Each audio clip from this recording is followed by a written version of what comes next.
This is what happened to Stacy Fakes from Pittsburgh, Pennsylvania, now in her 50s, who had to make a very difficult decision over 35 years ago to give her baby son up for adoption.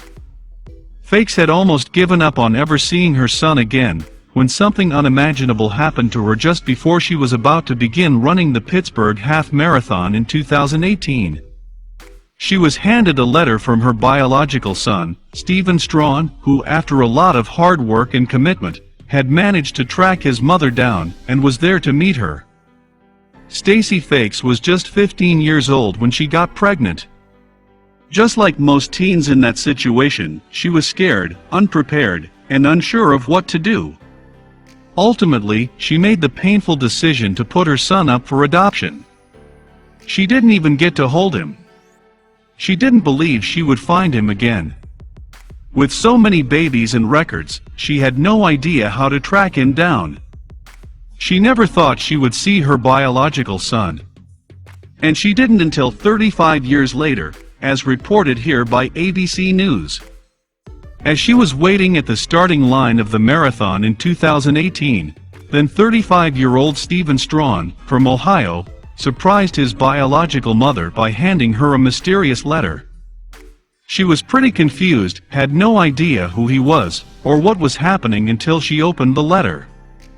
The letter read, "It's been 13,075 days since you last saw me.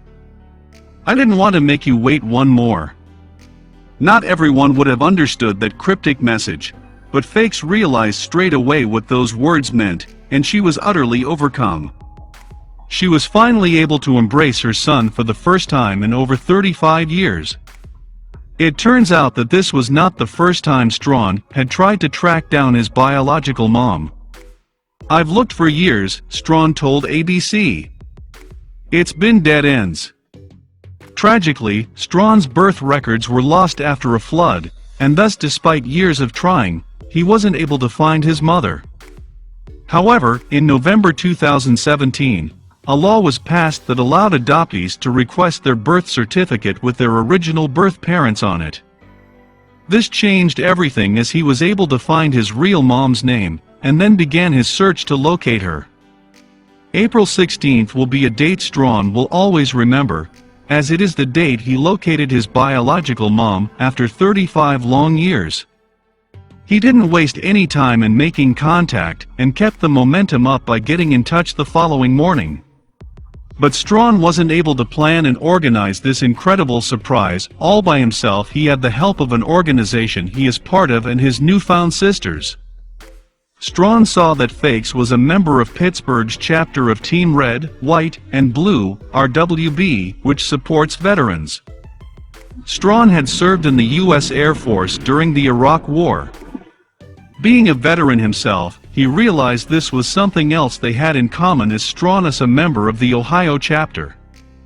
As his mother was running the Sunday Marathon with the Team RWB, he was able to contact the Pittsburgh chapter's president. "All the support is incredible," Strawn told ABC. The organization helped him with everything from the perfect timing, to the media being ready to report on the story, to the preparation for the race itself. He was incredibly grateful and appreciative of everyone's efforts for something that was such a special and memorable moment for him.